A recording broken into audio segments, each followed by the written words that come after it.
إن الحمد لله نحمده ونستعينه ونستغفره ونعوذ بالله من شرور أنفسنا ومن سيئات أعمالنا من يهده الله فلا مضل له ومن يضلل فلا هادي له وأشهد أن لا إله إلا الله وحده لا شريك له وأشهد أن محمدا عبده ورسوله يا أيها الذين آمنوا اتقوا الله حق تقاته ولا تموتن إلا وأنتم مسلمون يا أيها الناس اتقوا ربكم الذي خلقكم من نفس واحدة وخلق منها زوجها وبث منهما رجالا كثيرا ونساء واتقوا الله الذي تساءلون به والأرحام إن الله كان عليكم رقيبا يا أيها الذين آمنوا اتقوا الله وقولوا قولا سديدا يصلح لكم أعمالكم ويغفر لكم ذنوبكم ومن يطع الله ورسوله فقد فاز فوزا عظيما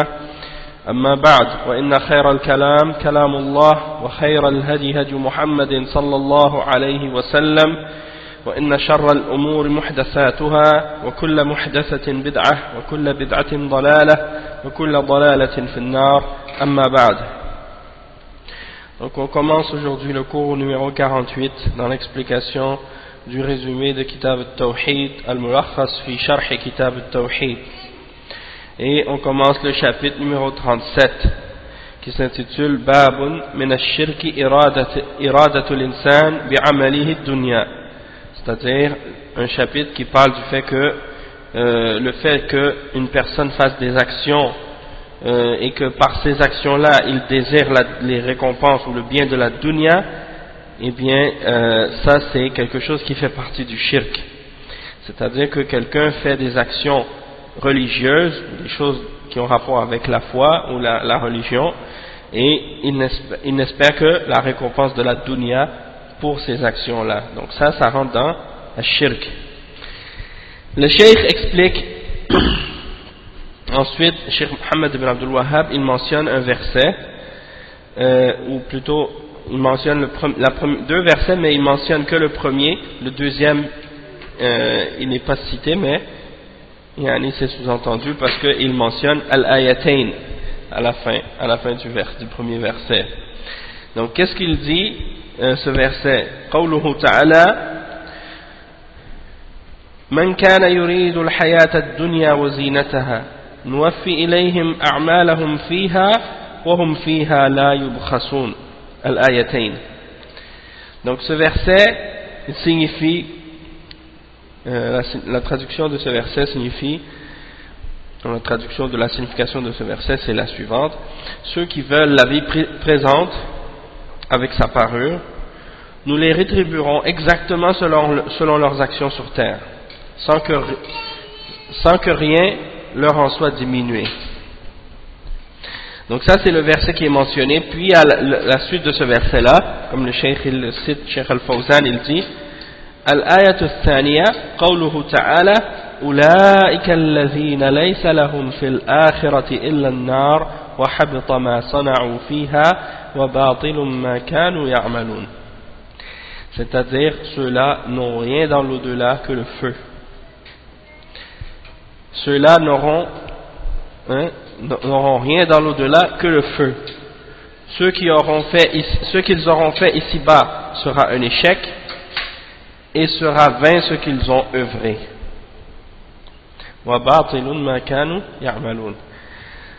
Donc le cheikh, après avoir cité ces deux versets-là, le verset 15 et 16 dans Surat Hud, il explique pour quelle raison on a placé ce chapitre dans Kitab al-Tawhid. Munasabatul bab li Kitab al-Tawhid. Bayanu anna al-amal li ajli ad-dunya shirk.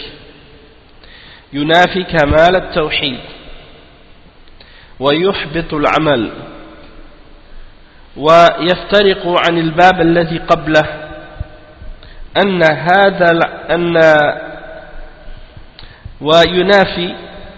ويفترق عن الباب الذي قبله أن هذا عمل لأجل دنيا يصيبها والمرائي عمل لأجل المدح فقط. Donc le cheikh explique pour quelle raison on a mentionné ce verset ou bien ce chapitre dans Kitab al-Tawhid. Il explique que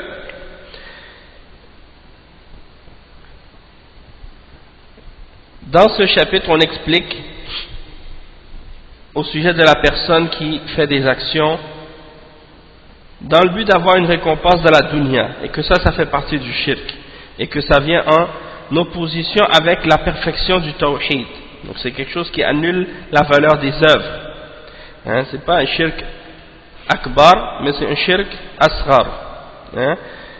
Et la différence entre qu'est-ce qu'on explique dans ce chapitre et le chapitre précédent au sujet de Ar-Riya, hein, quand on fait des actions par ostentation, donc la différence entre ce chapitre et le précédent, c'est que cette personne, maintenant dans le chapitre qu'on parle maintenant, qu'on explique maintenant, il fait des actions pour avoir des récompenses ou des biens dans cette vie d'ici-bas. Tandis que la personne qui fait des actions pour se faire voir et par ostentation, il le fait pas pour des biens dans cette vie d'ici-bas, mais il le fait uniquement pour être glorifié, pour avoir la glorification des gens. Donc c'est différent de ce qu'on a expliqué dans le chapitre précédent, puisque maintenant on parle de celui qui fait des actes d'adoration, qui fait des actes religieux pour avoir des biens et de la richesse dans cette vie d'ici-bas, parce qu'il veut la dunya. Le cheikh il dit ensuite Yuridul hayat ad-dunya wa zinataha. Donc il explique le verset Man kana yuridul hayat ad-dunya wa zinataha. Celui qui désire la vie d'ici-bas ainsi que sa parure. Ay yuridu bi'amalihi thawab ad-dunya wa malaha. Donc il veut par ses actions, les actions qu'il fait, la récompense de la dunya ainsi que ses richesses. نوفي إليهم أعمالهم فيها نوفي إليهم نوفر لهم ثواب أعمالهم بالصحة والسرور بالأهل والمال والولد. Donc on leur donne comme rétribution et on leur donne comme récompense toutes sortes de choses par rapport au bien qu'ils ont fait dans cette vie, comme par exemple on leur donne la santé, on leur donne le bonheur qu'ils ont avec leur famille, avec leurs biens et avec leurs enfants. وَهُمْ فِيهَا لَا يُبْخَسُونَ. Ils ne seront diminués en rien dans ce qu'ils auront ou dans ce qu'ils recevront. لَيْسَ لَهُمْ أُولَئِكَ الَّذِينَ لَيْسَ لَهُمْ فِي الْآخِرَةِ إِلَّا النَّارِ. Ceux-là sont ceux qui n'auront dans l'au-delà rien d'autre que le feu. لأنهم لم يعملوا إلا للحياة الدنيا. Donc ceux-là dans l'au-delà ils n'auront rien d'autre que le feu. Pourquoi? Parce qu'ils ont agi, ils ont fait des actions uniquement pour cette vie d'ici-bas. C'était leur seul intérêt. وحبط أي بطل ما صنعوا فيها في الآخرة فلم يكن لهم ثواب عليه لأنهم لم يريدوا به الآخرة. Donc le cheikh il dit que on va, comme il explique le verset dans la suite de ce que Allah subhanahu wa ta'ala mentionne, wa habita, c'est-à-dire Allah subhanahu wa ta'ala va complètement rendre vaine et nul et annuler tout ce qu'ils avaient fait dans cette vie d'ici-bas, et dans l'au-delà ils n'auront pas de récompense pour leurs œuvres, parce qu'ils n'ont pas voulu l'au-delà par leurs actions. ومعنى الآيتين إجمالا أن من كانت الدنيا همه وطلبته فنواها بأعماله ولم يلتفت للآخرة جازاه الله بحسناته في الدنيا إن شاء تعالى كما في الآية الأخرى من كان يريد العاجلة عجلنا له فيها ما نشاء لمن نريد ثم يفضي إلى الآخرة وليس له حسنة يعطى بها جزاء. Donc le cheikh explique que la signification générale des deux versets qu'on a mentionnés, les versets 15 et 16 dans Surat Hud, c'est que celui dont la vie d'ici-bas n'était que celui dont la vie d'ici-bas était tout son absolu et tout ce qu'il désirait et tout ce qu'il faisait dans cette vie c'était uniquement pour la vie d'ici-bas, quand il faisait des œuvres, des bonnes actions, du bien, de la charité, de la générosité, toutes sortes de bonnes actions qu'il fait, la seule raison pour laquelle il fait ces bonnes actions, c'est pour avoir une récompense dans cette vie d'ici-bas, pas pour avoir rien dans l'au-delà. Donc, dans ce verset-là, Allah subhanahu wa ta'ala, il dit donc que Allah subhanahu wa ta'ala va le récompenser pour les biens qu'il a fait dans cette dunya, s'il veut. Comme c'est mentionné dans le verset 18, dans Surat Al-Isra. Allah subhanahu wa ta'ala dit dans ce verset-là, et quiconque désire la vie éphémère, nous lui hâtons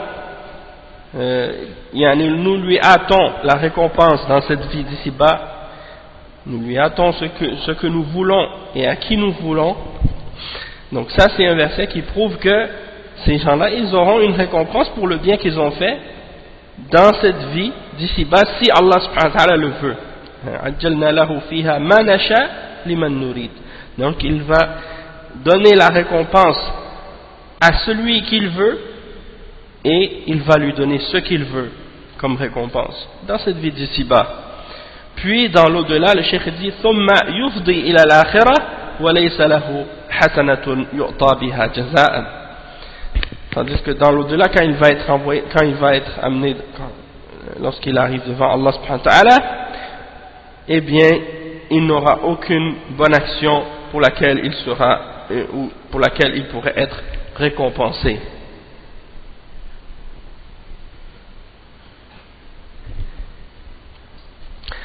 مناسبة ذكر الآيتين في الباب أنهما بيّنتا حكم من أراد بعمله الدنيا ومآله في الدنيا والآخرة. Donc pour quelle raison on mentionne ce verset dans ces deux versets dans ce chapitre? C'est que dans ces deux versets on explique le verdict de la personne qui a voulu par ses œuvres dans cette vie d'ici-bas uniquement la dunya. Il veut uniquement la dunya et ses pareurs et ainsi de suite. Et quelle sera sa destination ou son sort dans l'au-delà, comme dans cette dunya et dans l'au-delà? Qu'est-ce qu'il va avoir comme conséquence et comme sort dans l'au-delà et dans cette vie d'ici-bas? ما يستفاد من الآيتين أولا فيها أن الشرك محبط للعمل أو محبط للأعمال وأن إرادة الدنيا وزينتها بالعمل محبطة له. Premièrement, qu'est-ce qu'on peut tirer comme point bénéfique de ces deux versets? C'est que le shirk, c'est quelque chose qui annule la valeur des œuvres qu'on fait, peu importe la grandeur de ces œuvres. Et que celui qui a voulu la dunya et la parure de la dunya par ses œuvres, eh bien, ça c'est quelque chose qui annule la valeur justement de ses œuvres. Il n'aura aucune récompense pour qu'est-ce qu'il a fait de bien. Parce qu'il veut uniquement la dunya, il veut rien d'autre. وثانيا فيها أن الله قد يجزي الكافر وطالب الدنيا بحسناته في الدنيا ولا يبقى له في الآخرة حسنة يجازى بها. Donc, le cheikh il explique que il y a également deuxièmement dans ces deux versets-là l'explication du fait que Allah subhanahu wa ta'ala peut donner à un kafir et à la personne qui fait des œuvres uniquement pour la dunya, il peut leur donner quelques récompenses dans cette vie d'ici-bas.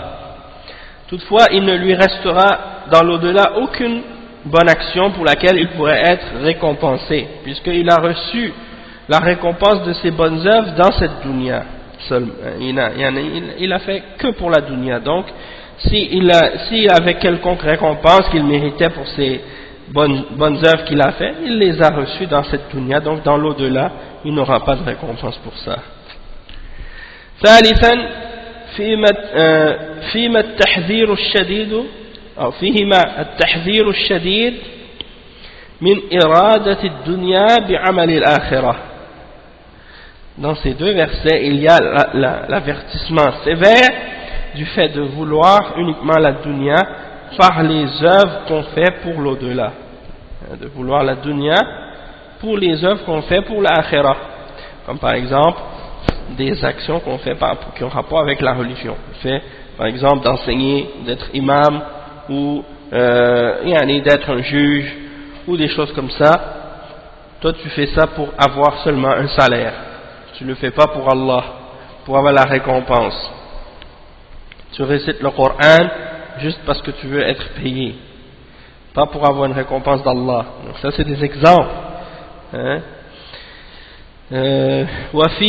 ورابعا فيهما الحث على إرادة الآخرة بالأعمال الصالحة. Donc il y a également, donc quatrièmement, le fait que Allah subhanahu wa ta'ala nous incite et nous encourage d'avoir comme intention de souhaiter l'au-delà et de vouloir obtenir la récompense d'Allah dans l'au-delà par nos bonnes œuvres. Comme par exemple, la personne qui, par exemple, étudie la religion uniquement pour avoir un poste ou un salaire. Attendez juste un instant, je reviens. Le Cheikh Mohammed ibn Abdul Wahhab, il va mentionner maintenant un hadith. Il cite un hadith.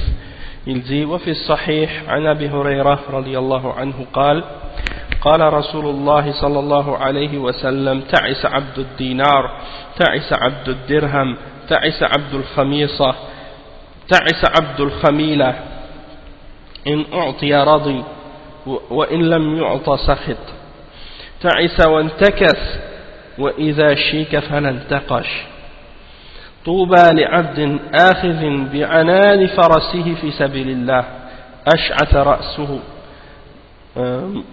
مغبرة قدماه، إن كان في الحراسة كان في الحراسة، وإن كان في الساقة كان في الساقة، وإن استأذن لم يؤذن له، وإن شفع لم يشفع. Donc ça c'est un hadith qui est rapporté par l'imam al-Bukhari dans son Sahih, selon Abi Huraira radiyallahu anhu, dans lequel le messager d'Allah sallallahu alayhi wa sallam dit: malheur à celui qui est esclave du dinar, malheur à celui qui est esclave du dirham, malheur à celui qui est esclave de al-khamisa, et malheur à celui qui est esclave de al-khamila. Al-khamisa et al-khamila, ce sont deux sortes de vêtements, deux beaux vêtements que les gens utilisaient et portaient à l'époque. In u'tiya radi, si on lui donne, il est satisfait. Wa in lam yu'ta sakhit, mais si on ne lui donne pas, il se fâche. Ta'isa wa intakas, qu'il périsse, ou malheur à lui, wa intakas, c'est-à-dire que le mal retombe sur lui. وَإِذَا شِيكَ فَلَنْ تَقَشْ, et une fois qu'il a été piqué par l'épine, par l'hameçon, elle ne peut pas s'enlever. Et ensuite il dit: malheur à bonne nouvelle, annoncer la bonne nouvelle à un serviteur qui a pris les rênes de son cheval dans le chemin d'Allah. Ses cheveux sont dépeignés, ses pieds sont remplis de terre et de poussière. S'il est resté à l'avant-garde, il reste à l'avant-garde, il surveille il surveille le terrain. Et s'il est mis à l'arrière des rangs, il reste à l'arrière des rangs et il suit. Et s'il demande la permission pour entrer chez les gens qui sont haut gradés, on ne lui donne pas la permission de rentrer. Et s'il intercède, on n'accepte pas son intercession, ou bien on n'intercède pas pour lui. Donc ça c'est la traduction générale du hadith. Maintenant on va lire l'explication du Cheikh Al-Fawzan au sujet des différents termes et du sens général du hadith en question. Le Cheikh il dit: fi sahih, ay fi sahih al-Bukhari. Donc ça c'est un hadith qui est rapporté dans Sahih al-Bukhari. Ta'isa بكسر العين سقط والمراد هنا هلك. Donc ta'isa بكسر العين, littéralement ça veut dire de tomber. Mais qu'est-ce qu'on veut dire ici dans ce hadith? Ça veut plutôt dire il périt.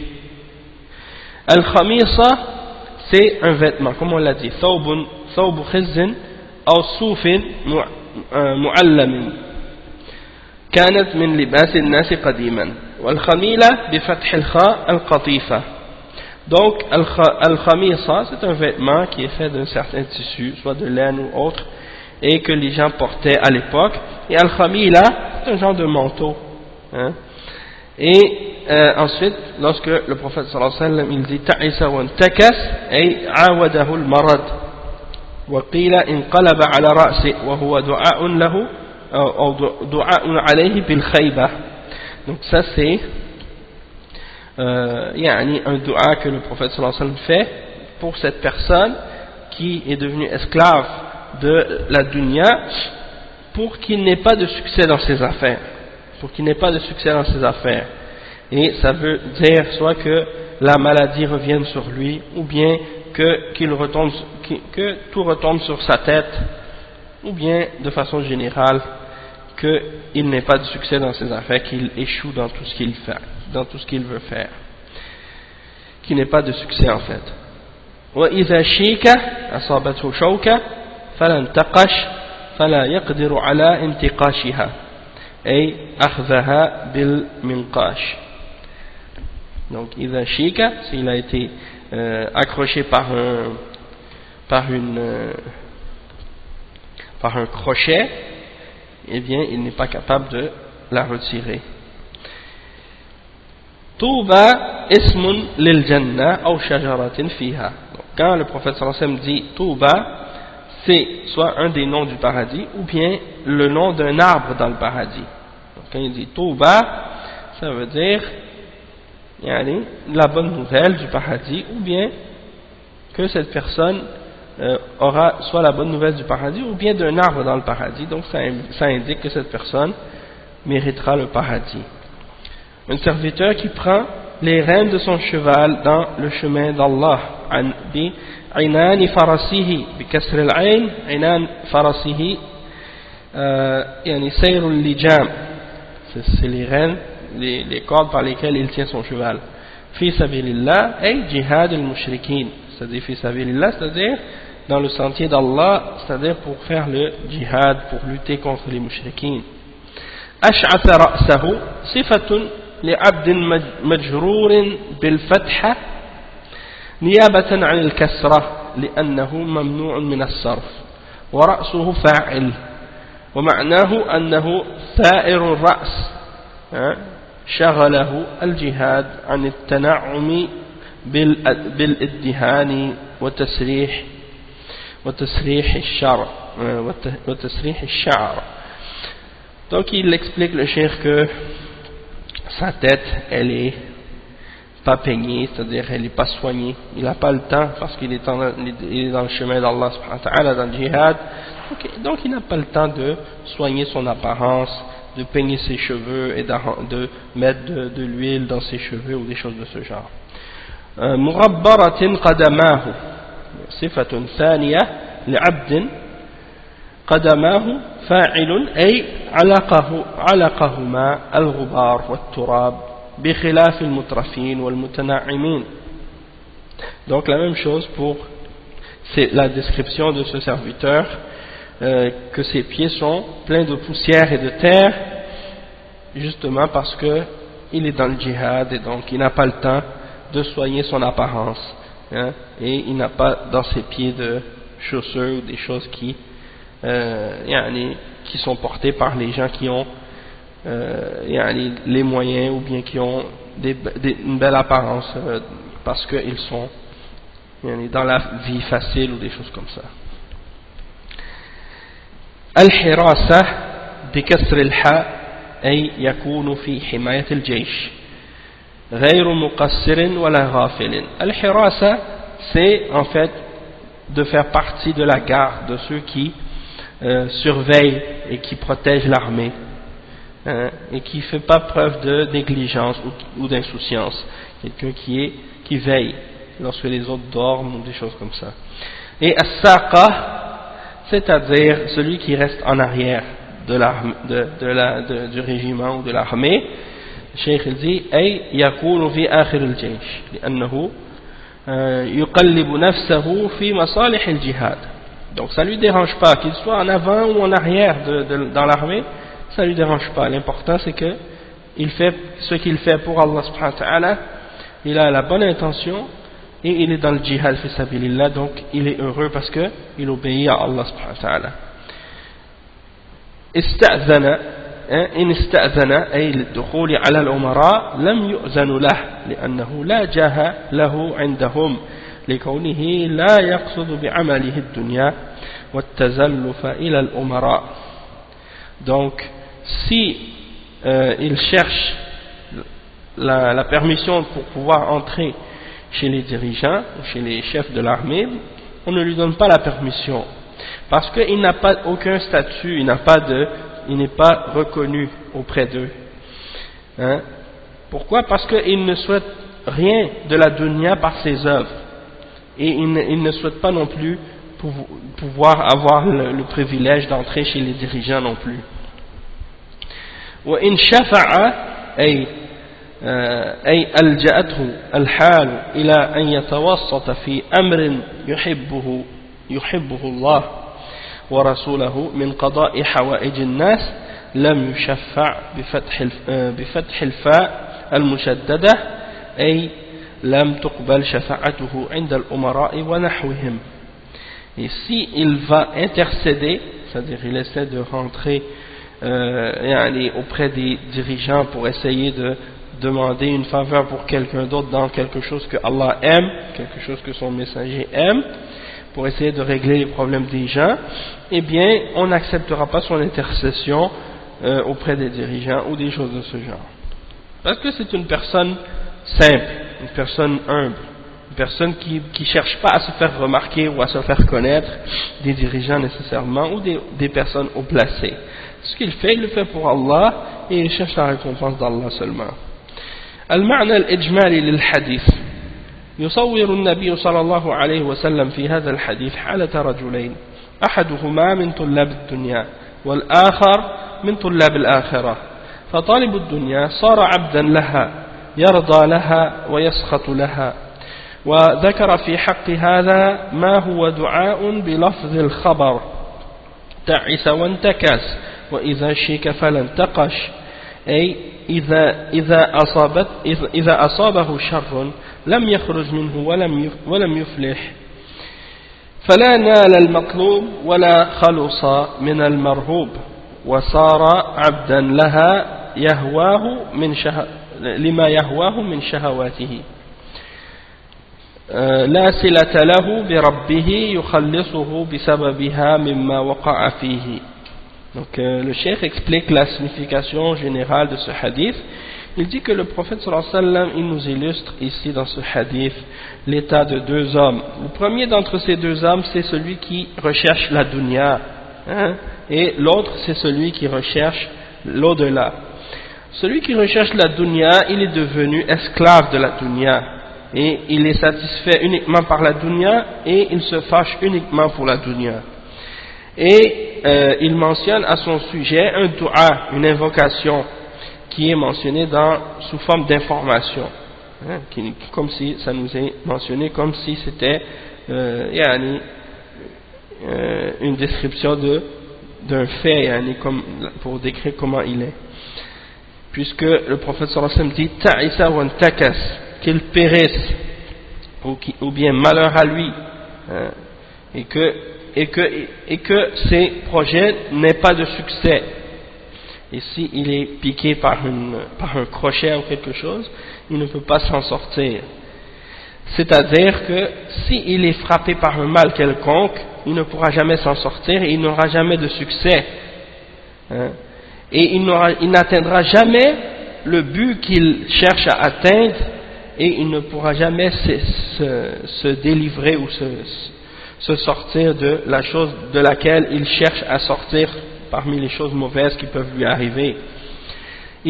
Parce qu'il est devenu esclave de sa passion et de ses désirs. Et aucune relation qu'il aurait avec son Seigneur ne pourrait être une cause qu'il en soit sauvé, c'est-à-dire qu'il soit sauvé du mal dans lequel il est, parce qu'il n'a pas de relation justement avec son Seigneur. Sa relation avec son Seigneur n'est pas une relation basée sur la sincérité, il ne pense qu'à la dunya et il ne désire que la dunya. Puis ensuite, le cheikh explique l'autre exemple, l'homme qui cherche l'au-delà. Il dit ثم بين صلى الله عليه وسلم حال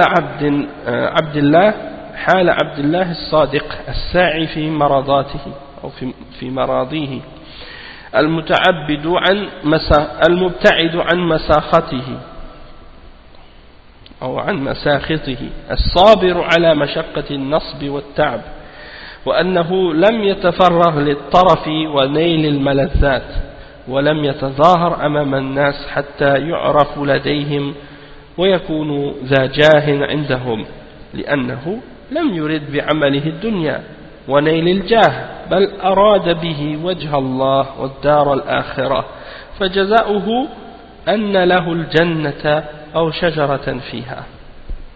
Donc, le cheikh il dit qu'ensuite le prophète sallallahu alayhi wa sallam il explique l'état de l'autre serviteur qui est le serviteur sincère qui se précipite vers l'agrément d'Allah subhanahu wa ta'ala et qui s'éloigne de qu'est-ce qui peut amener sa colère et qui est endurant et qui endure toutes les difficultés et la fatigue dans le chemin d'Allah subhanahu wa ta'ala et qui ne s'est pas libéré pour tomber dans l'extravagance ou pour obtenir des plaisirs dans cette vie d'ici-bas ou des jouissances quelconques, et il ne s'est pas non plus montré devant les gens pour essayer d'avoir auprès d'eux un certain statut ou un certain grade ou une importance auprès d'eux, parce que il ne veut pas la dunya par ses œuvres ou obtenir une position ou un poste ou quelque chose de ce genre.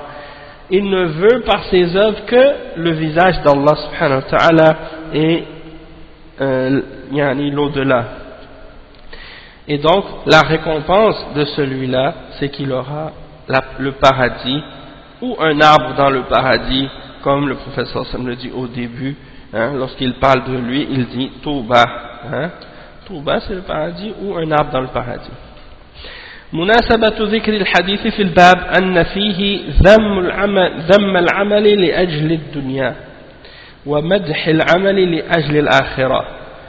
وما يستفاد من الحديث: أولا ذم العمل للدنيا أو لأجل الدنيا ومدح العمل لأجل الآخرة. ثانيا فضل التواضع. ثالثا فضل الجهاد في سبيل الله. ورابعا ذم الطرف والتنعم ومدح الخشونة والرجولة والقوة لأن ذلك مما يعين على الجهاد في سبيل الله. Donc le cheikh il dit que l'occasion de mentionner ce hadith, pour quelle raison on mentionne ce hadith dans ce chapitre, c'est que dans ce hadith il y a le blâme de la personne qui agit pour la dunya et la glorification de celui qui agit pour l'au-delà. Qu'est-ce qu'on peut tirer comme point bénéfique de ce hadith? Premièrement, c'est le blâme de la personne qui agit pour la dunya seulement, ou donc qui fait des choses pour obtenir la dunya seulement, et la glorification de la personne qui agit pour avoir une récompense dans l'au-delà. Deuxièmement, il y a le mérite de la modestie, puisqu'on mentionne que la deuxième personne, la personne qui agit uniquement pour Allah subhanahu wa ta'ala, elle est modeste, elle ne cherche pas de prestige ou de position ou de statut, et elle accepte de faire ce qu'on lui demande de faire, peu importe que ce soit quelque chose qui va lui amener un certain prestige ou une notoriété ou non, c'est-à-dire qu'il soit dans l'avant-garde de l'armée ou qu'il soit en arrière, c'est pas important pour lui. L'important pour lui, c'est qu'il fasse ce qu'il fait pour plaire à Allah subhanahu wa ta'ala. ثالثا فضل الجهاد في سبيل الله, c'est-à-dire le mérite de faire le djihad dans le chemin d'Allah, c'est-à-dire de lutter dans le chemin d'Allah. ورابعا, quatrièmement, c'est le blâme du luxe et de l'extravagance et la glorification de la virilité, la force, et également al-khushouna, c'est-à-dire de ne pas être quelqu'un qui est trop sophistiqué dans sa façon dans son apparence, hein, quelqu'un qui veut trop être soigné dans les détails de son apparence. Al-khushu là, c'est ça veut dire que quelqu'un qui est un peu qui fait pas trop attention aux détails de soigner son apparence au point de devenir sophistiqué, ou même parfois on voit de la part de certaines personnes qui font tellement attention à leur apparence qu'ils deviennent même efféminés, hein? Donc ça c'est des exemples d'exagération dans ces choses-là. Pourquoi? Parce que le fait d'être plus fort, de montrer notre virilité et de ne pas trop s'attacher aux détails de l'apparence et des choses de ce genre, c'est quelque chose qui aide dans la lutte dans le sentier d'Allah subhanahu wa ta'ala. Quand les gens deviennent trop sophistiqués et tout, ils deviennent faibles et ils ne sont pas capables de lutter dans le sentier d'Allah subhanahu wa ta'ala, parce qu'ils deviennent comme des femmes, ils deviennent efféminés. Ensuite le cheikh il dit babun man ata'a al-ulama wal-umara fi tahrim ma ahalla Allah أو تحليل ما حرم الله فقد اتخذهم أربابا. Le chapitre suivant, c'est au sujet des gens qui ont obéi. Qu'est-ce qui a été mentionné au sujet des gens qui obéissent aux ulama, aux savants de l'islam et aux dirigeants dans ce que Allah a interdit, plutôt dans le fait de rendre halal ce qu'Allah a interdit et dans le fait de rendre haram ce que Allah subhanahu wa ta'ala a permis. Donc celui qui fait ça, il a pris ces dirigeants-là et ces savants-là comme des seigneurs, hein? Il a pris ces gens-là comme des seigneurs en dehors d'Allah subhanahu wa ta'ala. Donc le fait de rendre haram, le fait de leur obéir dans le fait de rendre halal ce qui est haram, ou le fait de rendre haram ce qui est halal, c'est équivalent à faire de ces individus ou de ces hommes des seigneurs avec Allah subhanahu wa ta'ala. Donc on va lire ensemble qu'est-ce qui est mentionné dans ce chapitre. قال ابن عباس يوشك أن تنزل عليكم حجارة من السماء أقول قال رسول الله صلى الله عليه وسلم وتقولون قال أبو بكر وعمر. Donc ça c'est la première citation qui est mentionnée par le cheikh Mohammed ibn Abdul Wahhab à ce sujet. Il dit que Abdullah ibn Abbas radiyallahu anhuma, il dit: je crains pour vous que des pierres tombent sur vos têtes du ciel. Je vous dis que le messager d'Allah sallallahu alayhi wa sallam a dit quelque chose et vous me répondez Abu Bakr et Omar ont dit. Donc il s'étonne de la réaction de ces gens qui répondent de cette façon. Le Cheikh Al-Fawzan il explique: مناسبة ذكر هذا الباب في كتاب التوحيد لما كانت الطاعة من أنواع العبادة نبه المصنف رحمه الله بهذا الباب على وجوب اختصاص الخالق تبارك وتعالى بها وأنه لا يطاع أحد من الخلق إلا إذا كانت طاعته في غير معصية الله. Le Cheikh il dit que pour quelle raison on mentionne ce chapitre dans Kitab al-Tawhid, c'est parce que étant donné qu'on a expliqué que parmi les formes d'adoration il y a l'obéissance, l'auteur il voulait noter en même temps, faire prendre notre attention rahimahullah sur ce chapitre. Dans ce chapitre il voulait prendre notre attention sur le fait que il est obligatoire donc de comprendre que il y a certaines choses qui sont spécifiques à Allah subhanahu wa ta'ala, comme par exemple le fait de rendre quelque chose halal ou le fait de rendre quelque chose haram. Ça c'est quelque chose qui est obligatoire d'en faire une caractéristique qui est unique à Allah subhanahu wa ta'ala et qu'il ne partage avec personne d'entre ses créatures.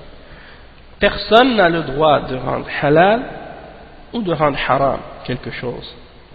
Ce droit-là, c'est un droit qui est exclusif à Allah subhanahu wa ta'ala. Et donc, qu'est-ce qu'il dit? Le cheikh, il dit que on n'a pas le droit donc d'obéir à quiconque d'entre les créatures يعني إلا إذا كانت طاعته في غير معصية الله, excepté si son obéissance est dans autre chose que de la désobéissance d'Allah. En voulant dire que on n'a pas le droit d'obéir à une créature dans la désobéissance d'Allah.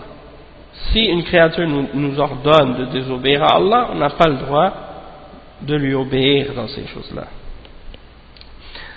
Donc, ça c'est un point très important. Et ça répond en même temps à plusieurs choses. Ça répond sur les questions des madahib, comme on va le voir dans les exemples. Les gens qui veulent suivre aveuglément les ulama dans toutes les paroles que les ulama mentionnent, même si ce qu'ils disent est en contradiction avec un verset ou un hadith du prophète sallallahu alayhi wa sallam qui est authentique. Donc ça vient réfuter ceux qui appellent à suivre aveuglément les écoles de fiqh et ainsi de suite. Et ça répond également aux laïcs qui appellent les gens à obéir à des lois qu'ils ont inventées ou fabriquées eux-mêmes et qui sont en contradiction avec les lois d'Allah subhanahu wa ta'ala dans la charia. Donc on voit que ce chapitre répond à ce genre de points-là et ce genre de questions-là. Et il répond également aussi aux innovateurs qui légifèrent des lois dans la religion d'Allah subhanahu wa ta'ala, qui essaient de rendre des choses qui sont interdites, ils essaient de faire des choses interdites, des actes d'adoration, comme les gens de bid'a qui adorent Allah subhanahu wa ta'ala parce que le prophète sallallahu alayhi wa sallam n'a pas permis ou n'a pas ordonné ou a interdit même parfois. Et peut-être on donnera quelques exemples. Donc cette parole de le cheikh, il explique cette parole de Abdullah ibn Abbas et il explique le titre aussi. Par exemple le terme arbab, le cheikh dit ay shuraka ma'allah fi at-tashri'. Donc le fait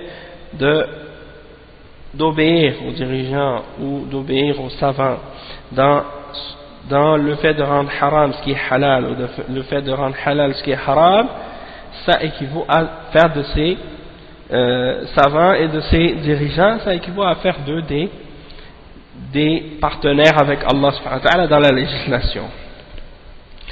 Maintenant au sujet de la parole de Abdullah ibn Abbas, قال عبد الله بن عباس إلى آخره أي قاله لمن نظره في متعة الحج وكان هو يأمر بها لأمر الرسول صلى الله عليه وسلم فاحتج عليه المخالف بنهي أبي بكر وعمر عنها واحتج ابن عباس بسنة الرسول صلى الله عليه وسلم. Donc la parole d'Abdullah ibn Abbas ici dans ce verset, lorsqu'il dit je crains que des pierres tombent sur vos têtes du ciel, quand je vous dis le messager d'Allah sallallahu alayhi wa sallam a dit, vous me répondez Abu Bakr et Omar ont dit, en voulant dire est-ce que vous essayez de mettre la parole d'Abu Bakr et Omar au même pied, à la même égalité que la parole du messager d'Allah sallallahu alayhi wa sallam. Donc si c'est ce que vous essayez de faire, eh bien je crains pour vous que Allah subhanahu wa ta'ala fasse tomber des pierres sur vos têtes comme châtiment, du fait d'avoir essayé de mettre la parole des gens au même niveau que la parole du prophète sallallahu alayhi wa sallam. Et c'est en quelle occasion cette parole d'Abdullah ibn Abbas a été prononcée? C'est dans le contexte où Abdullah ibn Abbas est en train de débattre avec certains d'entre les gens qui avaient posé la question ou bien parlaient au sujet du hajj tamattu, puisque le prophète sallallahu alayhi wa sallam avait ordonné que lorsque les gens venaient au Hajj, qu'ils viennent premièrement faire la Umrah, qu'ils sortent de leur ihram après avoir complété la Umrah, puis que lorsque le Hajj commence, ils reportent, ils remettent leur ihram encore une fois. Comme ça, entre les deux, ils ont le droit d'enlever donc leur ihram et de retourner à leur vie normale pendant ce temps-là.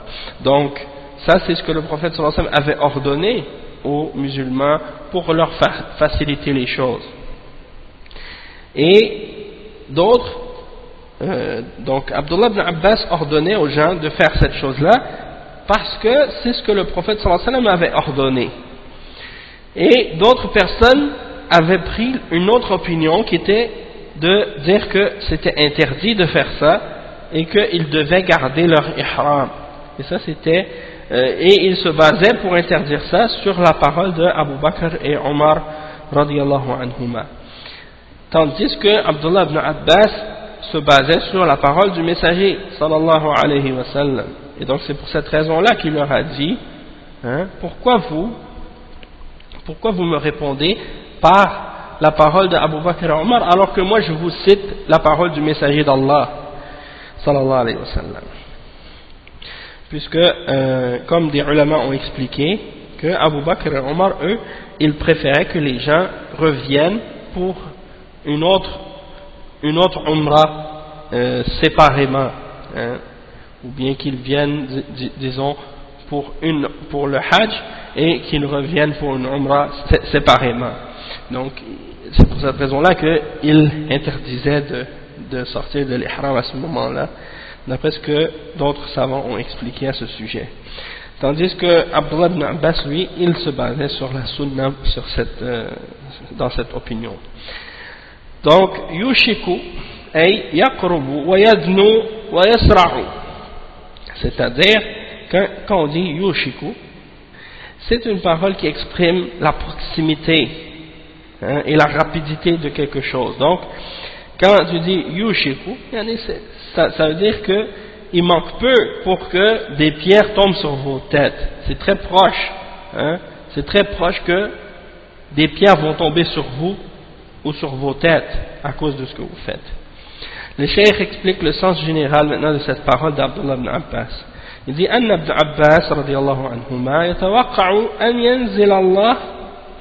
ينزل الله عقوبة من السماء عاجلة شنيعة بمن يقدم قول أبي بكر وعمر رضي الله عنهما على قول رسول الله صلى الله عليه وسلم، لأن الإيمان بالرسول صلى الله عليه وسلم يقتضي متابعته وتقديم قوله على قول كل أحد كائنا من كان. Donc, le cheikh explique que Ibn Abbas radiyallahu anhuma, il craint que Allah subhanahu wa ta'ala fasse tomber un châtiment du ciel, et qu'il précipite et qu'il hâte un châtiment qui va tomber du ciel sur les têtes de ces gens qui placent la parole de Abu Bakr et Omar radiyallahu anhuma au-dessus de la parole du messager d'Allah sallallahu alayhi wa sallam. Pourquoi? Parce que parmi les éléments qui font partie de la foi en le messager d'Allah sallallahu alayhi wa sallam, le fait de croire en le messager d'Allah et de croire que c'est lui qui est son messager, il y a dans cette foi quelque chose qui implique en même temps qu'on doit le suivre et qu'on doit donner précédence à sa parole sur la parole de quiconque autre d'entre les hommes, peu importe qui ils peuvent être. Donc on voit dans cette parole d'Abdullah ibn Abbas quelque chose d'important en même temps. C'est que des fois, parfois, qu'est-ce qui arrive, c'est que on va dire à quelqu'un il faut faire telle chose de telle façon parce que le prophète Muhammad sallallahu alayhi wa sallam a dit telle chose dans un hadith authentique. Et puis que la personne à qui on parle, elle répond en disant oui, mais tel grand imam ou tel grand savant a dit autrement. Donc ils essaient d'opposer la parole du messager d'Allah sallallahu alayhi wa sallam par la parole d'un autre de leur imam, que ce soit Abu Hanifa ou Malik ou Shafi'i ou Ahmad ou d'autres. Alors nous on peut répondre à ces gens-là regardez qu'est-ce que Abdullah ibn Abbas a dit. Il a dit à des gens qui opposaient la parole du prophète sallallahu alayhi wa sallam par la parole de Abu Bakr et Omar. Et il leur a dit cette parole, qu'ils craignaient que des pierres tombent sur leur tête du ciel. Est-ce que, si on leur demande, qui est plus grand? Qui est plus grand en science et en piété et en mérite? Est-ce que c'est Abu Bakr et Omar? Ou bien est-ce que c'est Abu Hanifa, Malik, Shafi'i ou Ahmad, rahimahumullah? Donc qui est plus grand en mérite et en foi et en piété et en connaissance? Bien entendu, Abu Bakr et Omar sont plus grands dans leur piété, dans leur science, dans leur foi et ainsi de suite. Donc si Abdullah ibn Abbas a dit ça à propos de Abu Bakr et de Omar, alors que dire de ceux qui viennent après parmi les imams de l'islam? C'est la même, donc ça veut dire que c'est encore pire. Si on oppose la parole du messager d'Allah sallallahu alayhi wa sallam par ses paroles, par les paroles de ses imams, et qu'on place les paroles de ces imams au-dessus de la parole du messager d'Allah, eh bien c'est encore plus grave que de le faire en opposant la parole du prophète sallallahu alayhi wa sallam par celle de Abu Bakr et Omar, puisque Abu Bakr et Omar sont au-dessus. C'est la preuve que peu importe qui nous dit une parole qui oppose la parole du prophète sallallahu alayhi wa sallam, peu importe son degré de foi, peu importe son degré de piété, peu importe sa connaissance, peu importe qui il peut être, même si c'est un cheikh ou un imam ou un savant ou peu importe, ou un sahabi ou peu importe, on doit toujours mettre la parole du messager d'Allah sallallahu alayhi wa sallam au-dessus de la parole de quiconque.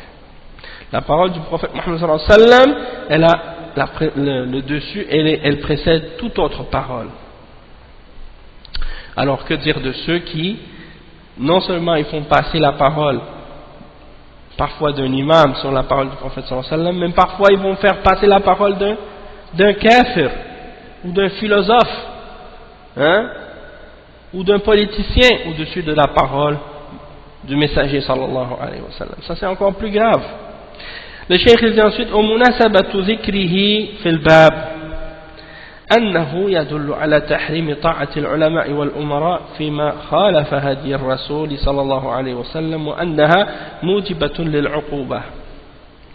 Donc, pour quelle raison on mentionne cette parole dans ce chapitre? Le cheikh il dit parce que c'est quelque chose qui indique l'interdiction d'obéir aux savants et aux dirigeants dans ce qui oppose la guidance du prophète Muhammad sallallahu alayhi wa sallam, du messager sallallahu alayhi wa sallam, parce que c'est quelque chose qui oblige un châtiment d'Allah subhanahu wa ta'ala dans ce cas-là. Si quelqu'un tombe dans ce péché. وما يستفاد من الأثر, qu'est-ce qu'on peut tirer comme point bénéfique de cette parole de Abdullah ibn Abbas? أولا وجوب تقديم قول الرسول صلى الله عليه وسلم على قول كل أحد. Donc l'obligation, premièrement, qu'est-ce qu'on peut tirer de point bénéfique à propos de cette parole? C'est l'obligation de donner la précédence à la parole du messager sallallahu alayhi wa sallam sur toute autre parole de quiconque en dehors du messager sallallahu alayhi wa sallam. Et deuxièmement, ثانيا أن مخالفة هدي الرسول صلى الله عليه وسلم توجب العقوبة. Donc deuxièmement, c'est que l'opposition, le fait de contredire la guidance du messager sallallahu alayhi wa sallam, c'est quelque chose qui implique un châtiment. La deuxième citation qui est mentionnée dans ce chapitre, dans Kitab al-Tawhid, c'est une parole de l'imam Ahmad ibn Hanbal rahimahullah. Il dit قال أحمد بن حنبل وقال أحمد بن حنبل عجبت لقوم عرفوا الإسناد وصحته يذهبون إلى رأي سفيان والله تعالى يقول فليحذر الذين يخالفون عن أمره أن تصيبهم فتنة أتدري ما الفتنة؟ الفتنة الشرك لعله إذا رد بعض قوله أن يقع في قلبه شيء من الزيغ فيهلك. Donc l'imam Ahmad il dit je m'étonne des gens qui ont connu la chaîne de transmission du hadith ainsi que son authenticité et qui malgré tout retourne à l'opinion de Sufyan. Il dit alors que Allah subhanahu wa ta'ala dit dans le verset 63 dans Surat Nour que ceux qui opposent son commandement que ceux qui opposent son commandement, c'est-à-dire le commandement du messager sallallahu alayhi wa sallam, alors qu'ils prennent garde qu'ils soient frappés par une fitna, qu'ils prennent garde qu'ils soient frappés par une fitna.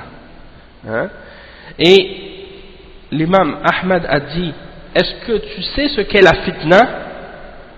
La fitna, c'est le shirk.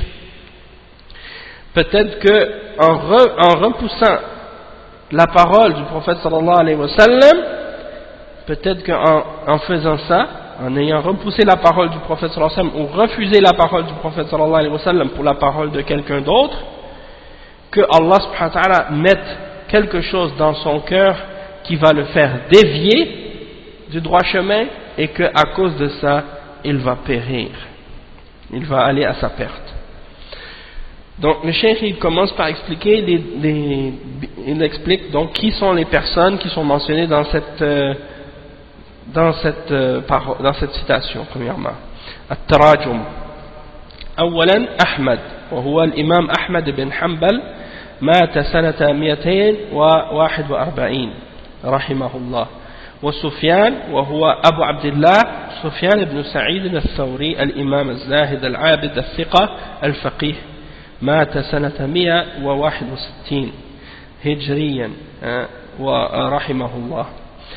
Donc les gens qui sont mentionnés dans cette parole, premièrement c'est l'imam Ahmad ibn Hanbal qui est mort en l'an 241 de la Hijra, qui est un des grands imams parmi les imams de l'islam et de la sunna, et dont on a parlé dans le dars hier au sujet de la fitna de Khalq al-Qur'an. Donc c'est un des grands imams de l'islam, et il a parmi les livres qu'il a, il a le livre qui s'appelle la Musnad, qui est très célèbre, la Musnad de l'imam Ahmad. Et il a aussi d'autres livres, Ar-Radd ala al-Jahmiyya, et son livre As-Sunnah, Usul al-Sunnah, et ainsi de suite. Et parmi ceux qu'on mentionne également dans cette citation, il y a Sufyan. Le cheikh il dit Sufyan wa huwa Abu Abdullah. Donc Sufyan dont on parle dans cette citation, c'est l'imam Sufyan al-Thawri, Abu Abdullah Sufyan ibn Sa'id al-Thawri, qui est un des grands imams, qui était un grand adorateur, une personne très pieuse, qui s'écartait des choses de la dunya. C'est une personne qui était connue pour sa fiabilité et pour sa grande connaissance dans le fiqh et dans la religion et dans le hadith et ainsi de suite. Il est mort en l'an 161 Hijri, donc il était avant l'imam Ahmad. C'est un des grands imams parmi les imams des salaf, l'imam Sufyan al-Thawri. Donc il dit قال الإمام أحمد أي لما قيل له إن قوما يتركون الحديث ويذهبون إلى رأي سفيان أو غيره من الفقهاء. Donc lorsque on a dit l'imam Ahmad, lorsqu'on a dit à l'imam Ahmad, il y a des gens qui abandonnent le hadith en question, un hadith quelconque, et ils préfèrent aller vers l'opinion de Sufyan al-Thawri, ou à l'opinion d'autres d'entre les imams de fiqh. Ils laissent tomber la preuve et ils vont prendre l'opinion d'un savant.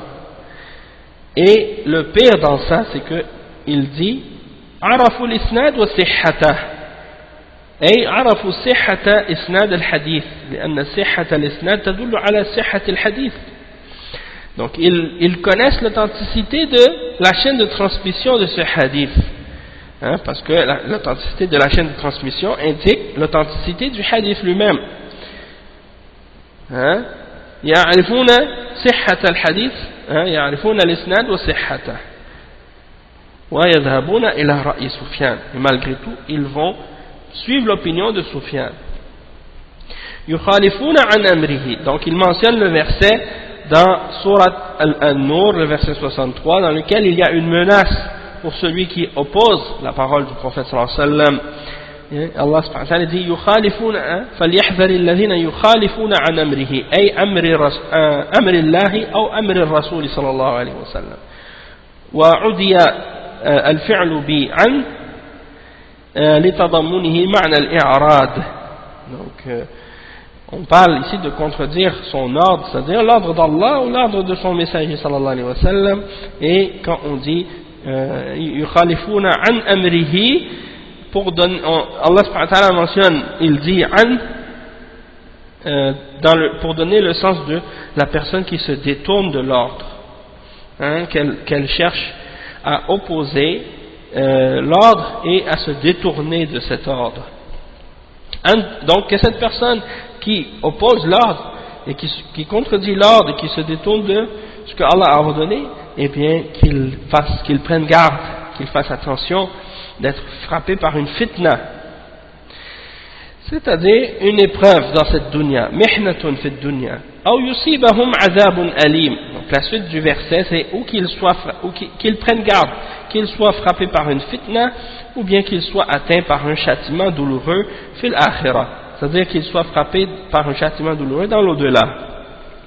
Donc ils vont avoir soit une fitna dans cette vie d'ici-bas, c'est-à-dire une épreuve quelconque, ou bien un châtiment dans l'au-delà, un châtiment douloureux dans l'au-delà.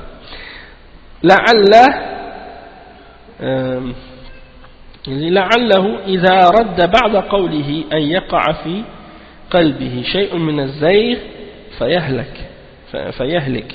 Donc il dit لعله أي الإنسان الذي تصح عنده سنة الرسول صلى الله عليه وسلم إذا رد بعد قوله أي قول النبي صلى الله عليه وسلم. Donc il est possible que la personne qui a reconnu l'authenticité donc de la sunna du messager sallallahu alayhi wa sallam, il connaît l'authenticité de sa parole et qui malgré tout refuse de la suivre et de prendre et il rejette la parole du prophète sallallahu alayhi wa sallam malgré qu'il connaît son authenticité, il se peut que cette personne-là soit frappée par az-zayr min az-zayri ay al-udul 'an al-haqq wa fasad al-qalb. Donc qu'il soit frappé par le fait de dévier de la vérité et d'avoir le cœur corrompu. Ensuite, il dit al-ma'na al-ijmali, le sens général de cette parole. Yunkiru al-imam Ahmad amman ya'rifu al-hadith as-sahih 'an rasulillah sallallahu alayhi wa sallam, thumma ba'da dhalika yuqallidu Sufyan aw ghayrahu فيما يخالف الحديث ويعتذر بالأعذار الباطلة ليبرر فعله، مع أن الفرض والحتم على المؤمن إذا بلغه كتاب الله تعالى وسنة رسوله صلى الله عليه وسلم وعلم معنى ذلك في أي شيء كان أن يعمل به ولو خالفه من خالفه. فبذلك أمرنا ربنا تبارك وتعالى وأمرنا نبينا صلى الله عليه وسلم. ثم يتخوف الإمام أحمد على من صحت عنده سنة رسول الله صلى الله عليه وسلم ثم خالف شيئا منها أن يزيغ قلبه فيهلك في الدنيا والآخرة ويستشهد بالآية المذكورة ومثلها في القرآن كثير كقوله فلما زاغوا أزاغ الله قلوبهم. Donc le cheikh il explique le sens général de cette parole de l'imam Ahmad, que l'imam Ahmad il dénonce la personne qui connaît le hadith authentique qui est rapporté du prophète sallallahu alayhi wa sallam et qui malgré tout par la suite suit aveuglément Sufyan al-Thawri ou bien un autre parmi les imams de l'islam dans ce qui est en contradiction avec le hadith et qui cherche par la suite à utiliser des excuses fausses, des fausses excuses pour justifier ce qu'il fait, alors qu'on sait très bien que l'obligation pour le croyant lorsqu'il reçoit ou lorsqu'il entend un verset du livre d'Allah ou une sunna du messager d'Allah sallallahu alayhi wa sallam et qu'il connaît sa signification ou qui connaît quelque chose de sa signification, qu'il a comme obligation de l'appliquer et de le suivre. Peu importe qui d'entre les hommes va le contredire. Du moment qu'il sait que ce qu'il suit, ça vient d'Allah et de son messager, peu importe qui le contredit dans ça, il doit le faire et il doit le suivre. Et c'est ça ce que notre Seigneur, Allah subhanahu wa ta'ala, nous a ordonné de faire, et c'est ce que notre prophète Muhammad sallallahu alayhi wa sallam nous a ordonné de faire également. Et ensuite, l'imam Ahmad, il mentionne donc une parole pour faire peur à la personne qui connaît l'authenticité de la sunna du messager sallallahu alayhi wa sallam, puis qui par la suite la contredit, ou contredit une partie de cette parole. Il lui fait peur en mentionnant que cette personne risque d'avoir une déviation dans son cœur, et de tomber dans la perte, dans la perdition, dans cette dunya, dans cette vie et dans l'autre. Et il mentionne pour justifier cette position et cette opinion la parole d'Allah subhanahu wa ta'ala dans le verset, dans surat An-Nur qu'on a mentionné tout à l'heure, et il y a beaucoup d'autres versets semblables dans le Coran, comme le verset 5 dans surat As-Saff, فَلَمَّا زَاغُوا أَزَاغَ اللَّهُ قُلُوبَهُمْ, c'est-à-dire lorsqu'ils ont dévié, Allah subhanahu wa ta'ala a fait dévier leur cœur. Et on sait que en même temps, par rapport à cette parole donc de l'imam Ahmad ici, qu'il y a plusieurs citations des imams de l'islam qui expliquent même que eux-mêmes ont interdit aux gens de les suivre aveuglément. L'imam Malik, il disait كل يؤخذ قوله ويترك إلا صاحب هذا القبر. L'imam Malik, il disait, on peut prendre ou laisser la parole de quiconque excepté la parole de celui qui est dans cette tombe, c'est-à-dire le prophète Muhammad sallallahu alayhi wa sallam. On n'a pas le choix, on est obligé de la prendre. C'est pas comme la parole des autres. Et la parole de l'imam al-Shafi'i qui disait إذا صح الحديث فهو مذهبي, si le hadith est authentique, alors ça c'est ma position, c'est mon madhab. Et la même chose pour les autres paroles des autres imams, comme la parole de l'imam Ahmad qu'on vient juste de lire, et la parole de l'imam Abu Hanifa, c'est la même chose. Il y en a plusieurs rapportés des imams de l'islam de cette façon. Et qu'est-ce qui est étonnant aujourd'hui de voir de la part des gens qui prétendent vouloir suivre les mazahib, qui suivent aveuglément ces mazahib, alors que les fondateurs ou les gens à qui on attribue la fondation de ces mazahib eux-mêmes étaient les personnes les plus dures vis-à-vis de ceux qui suivent aveuglément quelqu'un sans retourner aux preuves, ou bien qui contredisent la preuve alors qu'ils savent que la parole de leur imam contredit la preuve. Et il n'y a pas un madhab parmi les madhahib, excepté que dans les positions de ce madhab, il y a des choses qui sont en contradiction avec la sunna. Il n'y en a pas un qui est exempt d'erreur. Il n'y a pas un madhab qui est parfait. Il n'y a pas un madhab dans lequel il n'y a pas une contradiction à la sunna dedans. Et donc c'est pour cette raison-là que toute personne, peu importe le madhab qu'il suit, il doit retourner à la sunna quand la sunna authentique lui parvient. Il ne doit pas dire non, moi je suis maliki, moi je suis shafi'i, moi je suis hanbali, moi je suis hanafi, non. Tu reçois la sunna authentique, tu laisses ton madhab de côté, tu suis la sunna authentique. Parce que les imams eux-mêmes ont dit on n'est pas infaillible. On peut avoir une opinion aujourd'hui, puis demain on la change. Donc l'important c'est qu'on revient à l'haq, on revient à la sunna. Ensuite le cheikh dit munasabatu dhikri dhalika fil bab, التحذير من تقليد العلماء من غير دليل وترك العمل بالكتاب والسنة وأن ذلك شرك في الطاعة. Donc le cheikh explique que en quelle occasion on mentionne pour quelle raison on mentionne cette parole dans ce chapitre, c'est pour mettre en garde contre le fait de suivre les ulama aveuglément sans preuve et d'abandonner l'application du Coran et de la Sunna, et que le fait d'abandonner l'application du Coran et de la Sunna c'est quelque chose qui rentre dans le shirk, dans l'obéissance. وما يستفاد من الأثر.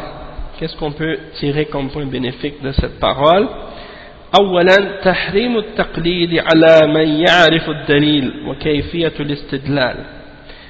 Premièrement, l'interdiction de suivre aveuglément pour la personne qui connaît la preuve et qui sait comment l'utiliser comme preuve.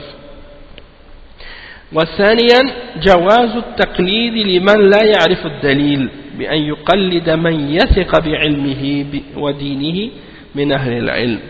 Deuxièmement, la permission, on peut tirer de cette parole la permission de suivre aveuglément pour la personne qui ne connaît pas le dalil, c'est-à-dire la personne qui ne connaît pas le dalil, lorsqu'elle n'a pas moyen de trouver ou de connaître la preuve à propos d'une question quelconque, eh bien elle a le droit dans ce cas-là de suivre quelqu'un en qui elle a confiance par rapport à sa science, par rapport à sa religion, parmi les hommes de science, pour aller demander une fatwa ou demander une explication par rapport à quelque chose.